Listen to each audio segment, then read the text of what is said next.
We just got back from an awesome trip to New York City, and the weather was beautiful. We also had an opportunity to see so many of our peers at Notified, and a special thank you to them for hosting the event with all of our peers that came out. I mean, reporters were there, PR people were there, marketers were there. We're not crazy drawn. We actually are right where the market is starting to catch up to, and I think that was a real signal for it. Yep. I think nowadays you have to be a little crazy though. Yeah. I just saw a post from Cody Sanchez. He's like, I'm 100% effing crazy. Like, I think you have to be a little crazy in this day and age. I think if you're not crazy, like, you're not gonna push that edge, right? And the edge is all you have. I think a lot of business owners, a lot of marketers, a lot of companies are recognizing that now. Yeah, I mean, I have ADHD, and there's something. I was talking to my son last night as he was waiting to do an assignment, and I said, "Gosh, you always have to wait till your back's against the wall to do your best work." And I'm like, oh wait, that used to be me. Now I have structure, process, and all those things. But we're at a time in our industry where our backs are kind of against the wall, and a lot of times that inspires great work and great moments. And I think that's where we're headed. Like, I love this is like our weekend conversations, right? We're talking about dynamic news exchange and what that really is. This is category creation language. It's never existed, but it's based on what we're seeing and finding. Let's talk about dynamic news exchange. Yeah. So for years, it came out with SEO first, actually. You said you have to put out content because the algorithm loves new content. And if you go back, we're going to kind of date ourselves here. If I went back to early 2000s or late 1990s, like there wasn't enough content. Now we have an overabundance of content. Yeah. There wasn't enough content. So algorithms favored content, which is like, hey, write blog posts, write product buying guides, write case studies. And people who did made millions of dollars. This is reality. Like, I made millions of dollars, in mid 2000s. Even early 2000s, like, we had the black hat stuff. We would create like doorway pages with little scripts that would spit out thousands of pages with different titles and descriptions. Like, I did it all. So now that we have overabundance of content, what are the algorithms favoring? They're favoring dynamic content. Mm-hmm. They're favoring fresh content. They're favoring not only new content, but content that actually feeds the algorithm, and content that actually creates new connections between industries, between clients, between different solutions, right? So, and we gave this example last week about this Gen AI notice that we did, Sarah, that you did actually, that got us on the map for AI visibility and perception for robotics industry. And we got a few leads from that, which we're working through. But it's kind of like, you have AI visibility, which is pretty recent, and then you have robotics industry, which is pretty recent. And we're like, hey, how about AI visibility and perception for robotics industry? And we're being rewarded for that online just because it's dynamic, it's fresh, it's news, and there's an industry research and report behind it, so it has authority. And we're combining all of these, and we're seeing, okay, well, great, we're on the map for this. We're leading this specific sub category cluster. So that's the value of it, I think, the dynamic news exchange, we call it. And the formula for this is intentional, right? This is, PR people didn't always have a structure or process when we were doing content. It's like, oh, we did some paid, we did earned, we did social, we did owned. But right now, the formula, the way in which you're publishing actually matters more than ever. And we see this time and time again in all of our proof of concepts, right? We'll put owned content out first as the anchor, the thing that has all the information that LLMs really like, in a structure that still is okay if humans, see it and read it. And then we put supplementary content out. It might be earned media, it might be AI notices, et cetera, that all point back to that owned piece. We're not pointing back to home pages. We're not doing that. And I think that process and structure is foundationally important to dynamic news exchange. That's the only way to do this. You can't just haphazardly go start posting things all over. Yep. And I've been having this conversation with a couple of different people in different industries. And the value of this is as follows. It has never been easier to create your own category. Yeah. Like you could absolutely dominate a category that doesn't exist. You know, I hear people, I want to do this, I want to do that. And like I want to open a taco shop, or I'm going to start an SEO agency. I'm like, why do you want to do that? It's like completely saturated market. Why wouldn't you just create your own category? It's so easy to do that. Mm-hmm. Put a website together, get a couple of backlinks in, get indexed, do a few Gen AI notices, you know, get a couple of mentions, pay somebody a few $1,000s to get an ink feature, something along the lines of that. You know, don't make it spammy, obviously. Like you have a new category. Like this didn't exist. Visibility for robotics basically meant, and I keep going back to this example because it's a great example. Visibility for robotics basically meant like how robots see, right? That was it. Like nobody was writing about this. Nobody had anything about this. And I'm going to just share my screen really quickly. So when we did what we did, because we have a few robotics clients, you know, look, even now, AI visibility for robotics, you know, first it links to this specific outlet, which literally does like, you know, systems that help robots see. And then you're going to see, look, this is us. 4 robotics OEMs now capture 60% of AI visibility. There's a study behind it. This is the Gen AI notice. And then if you look at this, this is Media, this is us, this is us, this is us. And the video, this video is us. It's crazy. Yeah. So, yeah, I mean, look, somebody looking at this might not be impressed, but they should be impressed because every lead that I get from here is worth $250,000, and I don't need that many. If I get 1 lead a month from this, that's enough for me. That's the point. I'm going hard on this right now, that e-commerce is every brand. That's what agentic commerce is going to be. And owning this, let's call it the equivalent of the knowledge panel for these niche terms and words or phrases or new categories, is where e-commerce is heading. I mean, I couldn't preach it any louder, and people can take it or leave it. But I think PR people seeing what we just shared will find that super fascinating, because that's not something we did in 24 hours and it went away. We literally impacted it in about 2 hours and it has not gone away. That's wild. Yeah. And the power of this is the following. So let's say you have let's say you have a kind of like a after school program in Miami, right? Like something along the lines of, you know, some kind of care, et cetera, right? Now I'm going to share my screen again. And this is also insanely fast and easy for local businesses. Now, if you're doing any kind of local anything, you know, if you're an HVAC business, if you are an industrial machinery business, if you have an aftercare program, if you have a school, it doesn't really matter.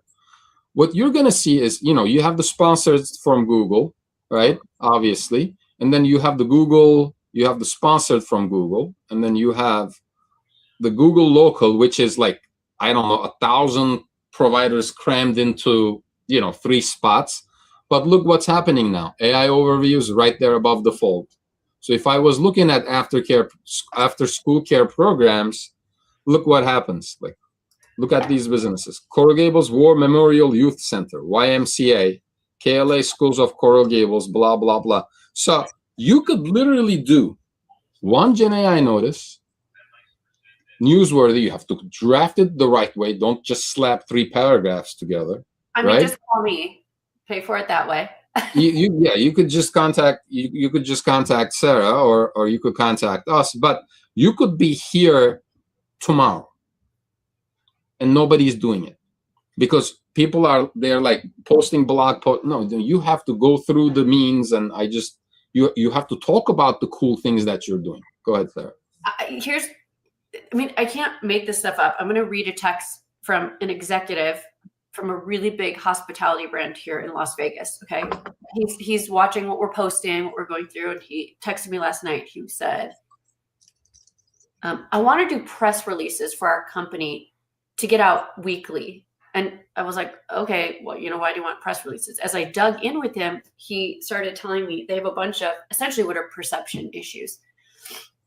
I was like, ooh, you actually need something we call AI notices that are editorially driven. live, sneeze. They're editorially driven to help negate this negative stuff that's going on about you. Like I had to dig in and tell him, that's it. I didn't even know that existed. How do we do that? And so I explained a little bit, and he said, okay, email me Monday. I'm presenting to my board. I want to get one of these out per week. The way they were thinking about it was almost there, right? He's like, I want a press release. I said, you can't do that. I said, number one, the Wire's not going to let you do that. Number two, journalists are going to see that as super spammy, and you're actually going to hurt your brand. When you do what we're talking about, he's going to totally change the narrative in every Google AI overview. And their target audience is college students. When they use LLMs, ChatGPT, to plan their next, whatever it is this company does, I said, you're going to show up as an answer if you're doing these weekly. Yeah. Check all the boxes. And in real time, I'm looking at this. Best cardiology hospital in Miami. What's on top? You could be number one in Google and you would be invisible, right? Yeah. What's on top? You have all of this stuff, but look, Mount Sinai Medical Center, right? Like if you do a Gen AI notice that's targeted on this, that has authority, if you write it the right way, you could be showing up here in 4 hours. It's insane. That's the power of it. And for people, this is the other thing. I talked to someone and they're like, oh, our demo doesn't use AI, so it doesn't matter. It doesn't matter your age. If you are in Google and that shows up first, people don't even realize they're using AI to make a decision. Correct. And you're looking at this like, again, what they did here is an MSM. There you go, medical center. And you can even look at the dates. Like this is August of 2016 popping up because nobody is writing anything about this in Miami. Let's just check. I'm really curious. Let's do New York to see if anybody is doing this in New York, right? And then there you go. So not really. I don't see any, and then if I go to the news section here, like best hospitals in, look, 2025 was the last time anybody did this. Health US News did it February, but this is not popping up because it's probably not written the right way. So there are people doing it, and then the people that are doing it, 90% of them are not doing it right. But if you do it right, there's incredible potential for anybody out there. And Sarah, tell us why you're pushing this so much for PR professionals. I want to know that. I want to dig deeper into that because I saw you with all the PR people, all the PR and comms people last Friday, which was impressive. Like, tell me, what's the value in all of this for them? I think my peers, they get it, but we don't have the words yet. We don't have the infrastructure and the foundation, but they know because of all the data right now. Well, what they know, what I'm hearing a lot of, like earned media has, matters more than ever, and it helps PR. It's so much bigger than that. So much bigger. Earned media is one little piece of this. It matters because when we start impacting all of this, it's going to give us, number one, hard data we've never had before. If we start using our methodologies to change Google AI overviews, Natalie, I will get to your question right after this. I absolutely was going to define that. But when we start impacting Google AI overviews, ChatGPT responses, all of these things, and then we correlate in new inbound traffic from LLMs, and then sales teams start citing LLMs as referral sources from leads, that is rev ops and revenue linkage to PR. We've never had that before. We're a very soft field. Everyone knows it's important.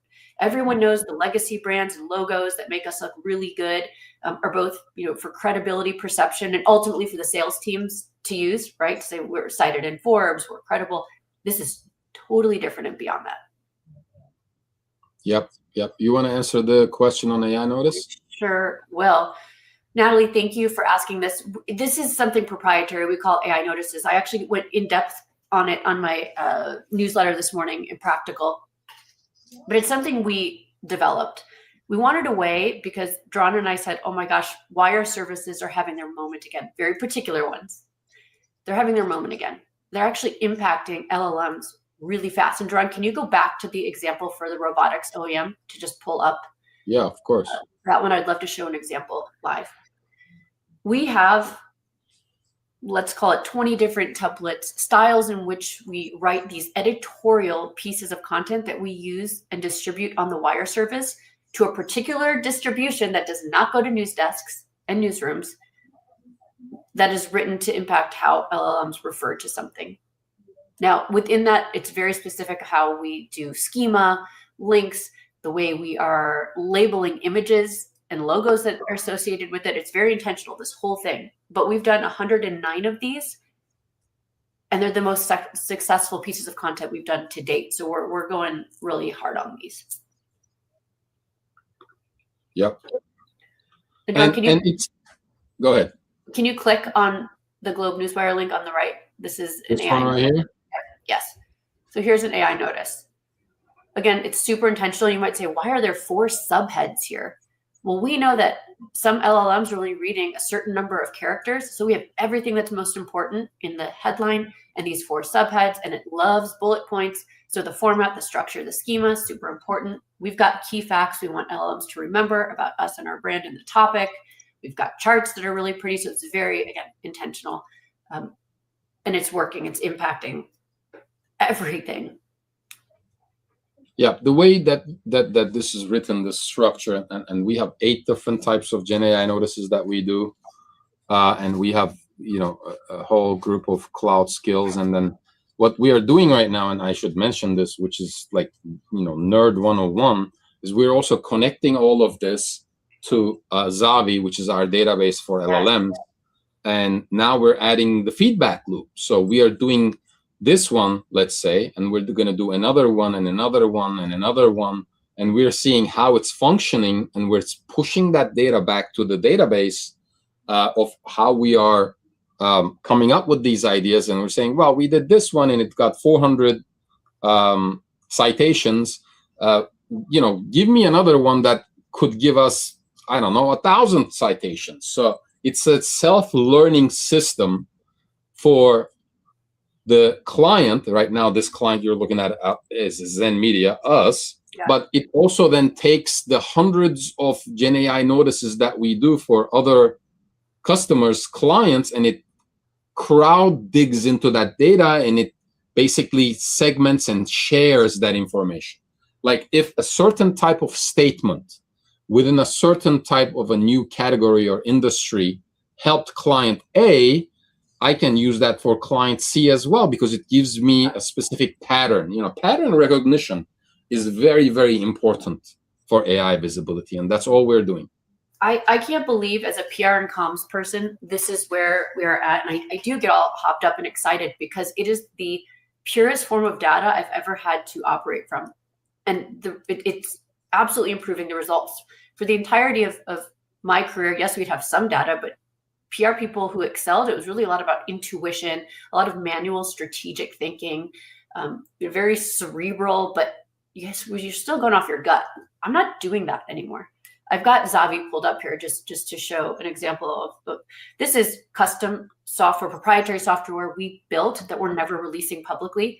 It's available to our clients, and it's giving foundational data that's driving everything from thought leadership campaigns to how you pitch podcasts to how you actually execute in what we call AI perception. I mean, Jordan, do you want to say anything about this?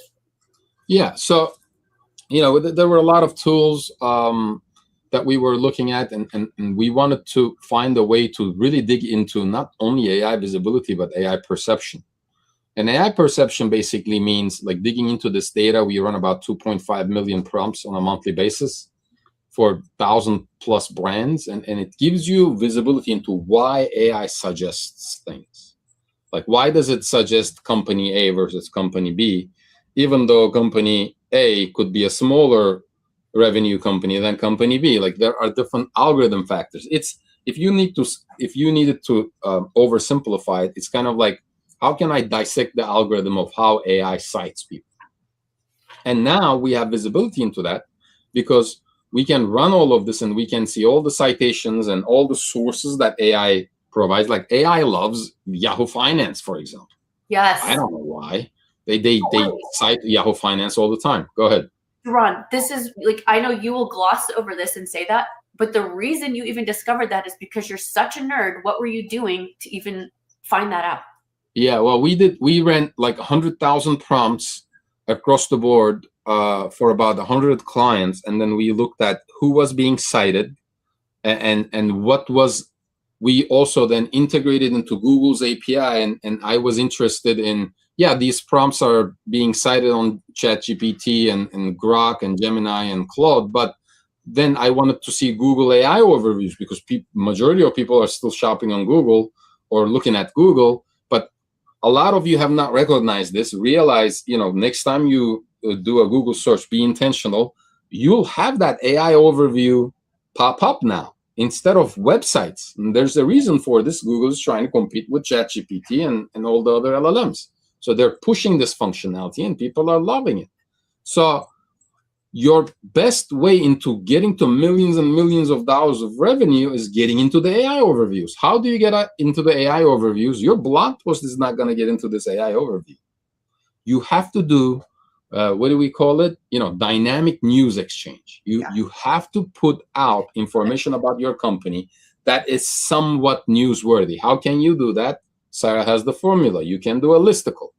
You can do a specific industry report, which our system does as well. I mean, this is the fastest way, is you can say, hey, we looked at 1,000 companies that are doing A, B, C, D, and here's what we found. Any industry can do this. You have client data, you have client information, customer information, sales data. You could even go out there as a small business. Let's say you're an HVAC business. You could run a report with AI, with Claude, just feed all the data that you have. Hey, we looked at our 1,000 HVAC customers that we support on a monthly basis, and here's what we found out. Like, it is so easy to do this nowadays. And then the whole trick is coming up with that information, and then finding newsworthy things that AI is interested. Stop there for a second. Go up.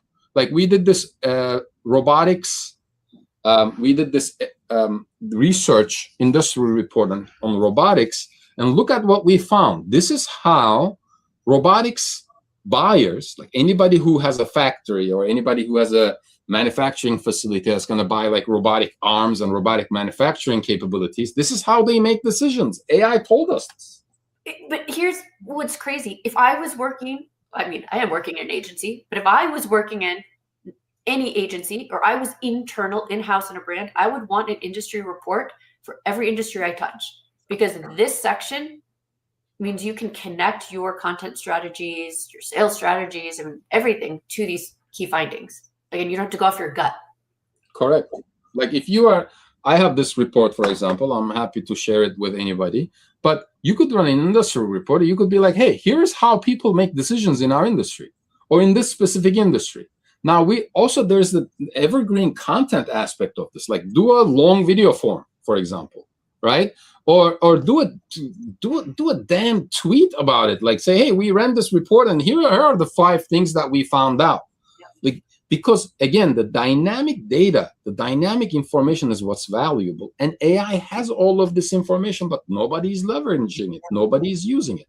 We just figured out a new way to show this. And then within this industry report that we pulled with it, and the industry report is very simple. We asked AI 2,000 questions. Go back to the questions really quick, Sarah. Like, go back to the questions we asked, the prompts. Go all the way down here. All the way down. So all the way down. All the way down. There you go. I just asked AI. I have the proprietary technology where I can do this. You can ask one question and find an answer, right? Just go back to the questions. Look, how do I integrate new robots with our existing manufacturing systems? I just asked 2,000 questions like this, and I took the raw data and I processed the raw data into a report. Now, you could do this yourself. You don't need the software. Ask 10 questions to AI, get the raw output, feed it back into AI, and say, can you give me some insights on blah, blah, blah? If you want to do it in a mass level, you're going to need a system like Zavi, like the one we built. But the raw output that comes from that data is incredibly valuable for you as a professional. It doesn't matter what your titles. You could be doing SEO, you could be a PR professional, you could be in finance.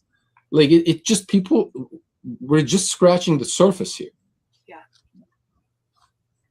I mean, this is something, again, and we're not releasing this publicly. This is something we keep close to the chest for our clients, but it's changed how I can operate. I love that I foundationally can pull from this anytime before we run a campaign, no matter what we're doing for clients. And ultimately, everything we're talking about with dynamic news exchange, the raw data from these questions and these prompts are driving how we actually execute dynamic news exchange, whether it's earned media coverage and how you give your, AI summary pitch to a reporter, to how you're actually doing owned content on your site. Yeah, and the last part of this is this technology now allows us to see what citations we're getting for any piece of content. Like you could send me your blog post, for example, that you wrote a month ago, and I can tell you which AI engines are citing that blog post. Yep. And if they are citing that blog post. So you can and then if it's not, then you have a feedback loop, and I can tell you exactly what you need to optimize with that blog post, what you need to change with the schema so that it actually cites your blog post. And we never had that kind of reverse engineering before. I don't know of anybody that has that. The only reason we built it is because we wanted to, again, provide like insane amount of value to our clients. And it's still crazy, every time I have conversations, we speak to some prospects and they're so interested in like tier 1 placement. Everybody's losing their minds. I want to be on Bloomberg. I want to be on Forbes. And we're like, it doesn't matter. Nobody gives a shit. Like it's going to do nothing for you other than vanity. It's going to bring no value for you. Sarah, why don't you talk about this a little bit? Here's what I'll say, and this is something I'm working on my talk for the PR Daily conference in Brooklyn, first week of June. And I'm talking about this specifically. And for PR people, I always like to have an analogy or an example. And I'm talking about it as a clock, PR as a clock. And earned media, traditional media is the hour hand. It moves much more slowly. It's really important still for vanity, reputation, credibility, the logos that you need. But PR people are always tasked with what's next? What's next? You got me on Bloomberg. Cool. What's next? That wasn't good enough. I didn't like the headline. I don't know my quote. What's next? You cannot keep up with that pace because there's no strategy behind it. You're panicking. You're just pitching everyone. You're damaging relationships. AI perception has now given us the ability to use the second hand with more frequent publishing with strategy, while we can still take our time in true earned media that benefits the brand. And that's really the unlock that's happening here. Yeah. So we are basically tasked with educating the clientele on this. And people get it. It takes a minute, but people get it. They're like, wow, I never looked at it from this standpoint. Yes, all of these features, all of these placements are essential for us, but it's great to have something that we can actually have reports for and actually calculate. And this is why the boards of the clients that we work with love this kind of reporting. They love seeing the fact that, hey, we did these 5 pieces of content or news exchanges, and we're visible for 1,500 prompts across the board for our bottom funnel ideal customer profile type of searches, and that's just really, really powerful. It's been a great unlock with that, and I feel like we hit the front end and the back end, right? We have the back end where we come up with what are all the prompts we think a certain persona is entering based on what they're looking for. That's the back end. That's foundational data. And then we come at it from the front end once we publish and do things, and we see what is performing well, what is being impacted. And those two things right now, that's the only technology that exists right now. It's not like there's some other magical thing out there. I mean, this is the best of the best. And what we do is change that and evolve it as new things become available. Yep. So if you're dealing with, the last part of this is if you have any kind of clients, or if you work for a company that's a very niche kind of subcategory organization, you have to take advantage of this. It's like the wild, wild west. Like you're going to show up in 4 hours if you put out the right kind of content, and you will get leads. Like this is bottom funnel right away, and it doesn't take long. It's pretty quick. So I would definitely recommend, and if you have any questions, again, we're happy to help you or assist you. Sarah has an incredible amount of information on this already. Sarah, what would you recommend? Where would you recommend people to go to kind of like look at this and read about this a little bit? I have 2 things, and I am going to be self-promotional here. Let's say you're like, I'm sold, I'm in this, and I want to get an example for my business, brand, agency, whatever. Go to, I'm going to put the URL up here. Go to offer.zenmedia.com. Just kidding. That's not the right one. here it is.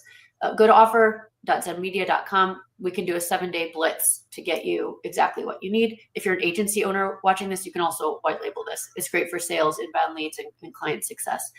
Secondarily, if you just want to learn and have some knowledge, Duran and I both have newsletters that we share every week, but this is a great place to start. And of course, we're going to be doing 6 MOA almost every day, so you can learn a lot being here. Yep, you got it. And we'll talk to you guys tomorrow. Thanks for watching. Bye-bye.